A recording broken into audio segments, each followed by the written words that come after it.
చరిత్ర సృష్టించినోడు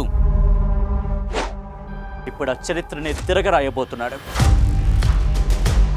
అబద్ధాల గోడల్ని బద్దలు కొట్టి నిజాలను రాగా మీ ముందుంచబోతున్నాడు. నిజమైన వార్తల కోసం వెంటనే డౌన్లోడ్ చేసుకోండి రా యాప్ని. పాముల వీరన్న స్ట్రీట్లో గౌరవనీయులైన ఆలగడ్డ ఎమ్మెల్యే గారు ప్రజల కోసము పర్యటించడం, వార్డు పర్యటన చేసి ఉన్నారు. ఆ వార్డు పర్యటనలో సందర్భంగా అక్కడ మేడం గారు పర్యటించేటప్పుడు ఒక సిమెంటు రోడ్డు పైన, సీసీ రోడ్డు పైన తాత్కాలికంగా రాళ్ళు అక్కడ నిర్మించి ఉన్నారు. అక్కడ ప్రజల మౌఖిక అభ్యర్థన మేరకు మేడం గారు ఆ యొక్క తాత్కాలికమైన రాళ్లను నిర్మూలించడమైనది. తదుపరి ఆయన ఏవి సుబ్బారెడ్డి గారు ఇది నా స్థలమని ఆయన ఈ విధంగా నా స్థలంలో ఏ విధంగా మీరు తొలగిస్తారని చెప్పి ఆయన కూడా అడగడం జరిగింది. కానీ మున్సిపాలిటీ ఫండ్తో, మున్సిపాలిటీ నిధులతో ఒకసారి సీసీ రోడ్డు, సిమెంట్ రోడ్డు వేసినా కానీ, డ్రైన్ కట్టినా కానీ ఆ యొక్క ప్రైవేట్ స్థలం వ్యక్తి అయినా సరే ముందుగా అభ్యంతరం చెప్పాలి. అది వేసి దాదాపుగా 10 ఏళ్ళ కిందటే వేసినారని మాకు తెలిసి వచ్చింది. ఆ 10 ఏళ్ళ కిందట వేసినప్పుడు ఆయన ఆ రోజే అభ్యంతరం చెప్పి ఉండాలి, ఒకవేళ ఆయన స్థలం అయితే. కానీ సెక్షన్ 35 ప్రకారం, మున్సిపాలిటీ యాక్ట్ ప్రకారం ఎవరైనా ప్రైవేట్ స్థలంలో కానీ, గవర్నమెంట్ స్థలంలో కానీ మున్సిపాలిటీ నిధులతో మనము ఎప్పుడైతే సీసీ రోడ్లు కానీ, డ్రైన్స్ కానీ చేపడతామో అవి మున్సిపాలిటీ పరిధి కిందకే వస్తాయి. మున్సిపాలిటీ పరిధి కిందకే వస్తాయి. కావున ఆయన నా స్థలంలో నేను పెట్టుకున్న గోడను నిర్మూలించారన్నారు. సెక్షన్ 192 మున్సిపాలిటీ యాక్ట్ ప్రకారము ఎవరికైనా పబ్లిక్కు ఒక కిటికీ కానీ, ఒక గేటు కానీ,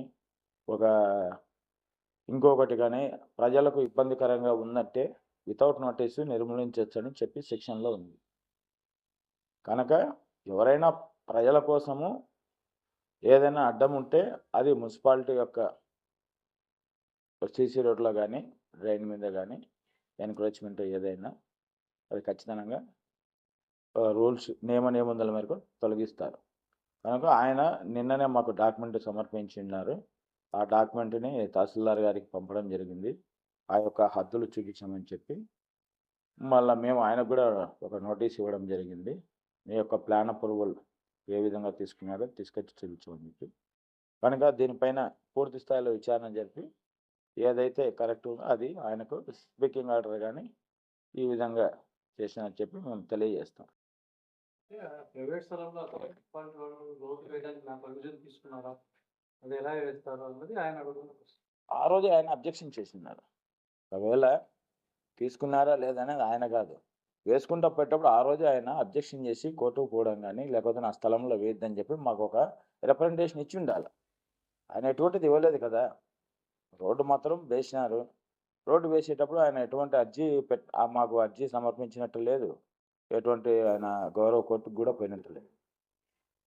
ఆ రోజు సీసీ రోడ్డు వేస్తా ఉన్నప్పుడు ఆయన మౌనంగా ఉన్నాడంటే అర్థం అంగీకరించినట్టే కదా. డాక్యుమెంటు వెరిఫికేషన్ కోసము తహసీల్దార్ గారికి పంపినాం. ఆయన యొక్క డాక్యుమెంట్ ప్రకారము ఎక్కడి వరకు ఆయన హద్దులు ఉన్నాయి చూపించామని చెప్పి. టౌన్ ప్లానింగ్ ప్రకారం ఆల్రెడీ మీ దగ్గర కూడా ప్లాన్ ఉంటున్నారు. ప్లానింగ్ అది మున్సిపాలిటీ ఏర్పడక ముందు పంచాయతీ టైంలో కట్టింది. దాదాపుగా చాలా ఏం లేదండి. మేము కూడా చూసాము, లేదు ఆయనకు అందుకే నోటీస్ ఇచ్చాము, ఇక్కడ ప్లాన్ అంటే సమర్పించాను.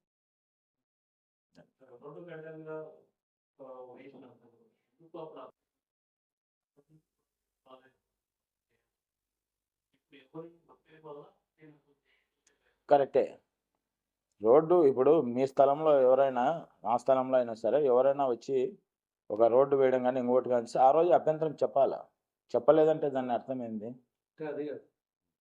మున్సిపాలిటీ సీసీ రోడ్డు మీద ఒక నిర్మాణం జరిగింది.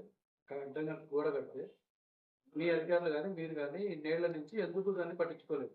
మా దృష్టికి రాలేదు అది. ఎందుకు రాదు? ఎవరు దాని గురించి మాకు చెప్పలేదు. అధికారులు టౌన్లో తిరగట్లేదా? తిరుగుతున్నారు కానీ దాని గురించి ఎవరైనా అభ్యంతరం చెప్తే కదా. అది మామూలుగా అతను రోడ్డు పర్మనెంట్ స్ట్రక్చర్ కట్టలేదు కదా, కేవలం తాత్కాలిక రాళ్ళు ఏర్పరిచినాడు అక్కడ. దానికోసం మీ ల్యాబ్స్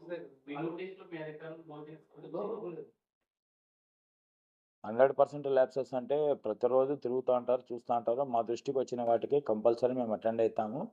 వాటిపైన మేము చర్యలు తీసుకుంటున్నాము. ఎవరైనా కోర్టుకు పోతే ఖచ్చితంగా కోర్టు ద్వారా కూడా మేము ఈ విధంగా చేసినారు, ఈ విధంగా చెప్తున్నాం.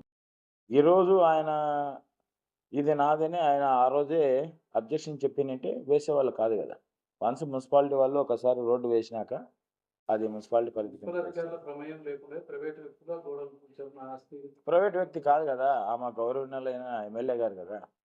ప్రజలు ఆమెను ఫిర్యాదు మేడంకు వాళ్ళు ఫిర్యాదు చేసినారు పర్యటనలో భాగంగా వాటి పట్ల. కావున నాకేం రాలేదు.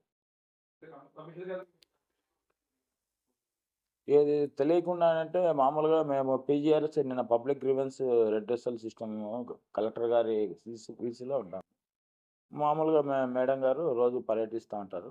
ఎప్పుడైనా ఆమె పర్యటించిన ఆమె మేడం గారి దృష్టికి వచ్చినప్పుడు మా వాళ్ళను కూడా రమ్మని చెప్పినారు, పోయినారు. మా లోపల వాళ్ళు ప్రజలు కోరిన మౌఖిక అభ్యర్థన మేరకు మేడం తొలగించారు. మరిన్ని వీడియోస్ కోసం ఛానల్ ని సబ్స్క్రైబ్ చేయండి. లేటెస్ట్ అప్డేట్స్ కోసం వాట్సాప్ ఛానల్ ని ఫాలో చేయండి. అండ్ లింక్ డిస్క్రిప్షన్ లో ఉంది.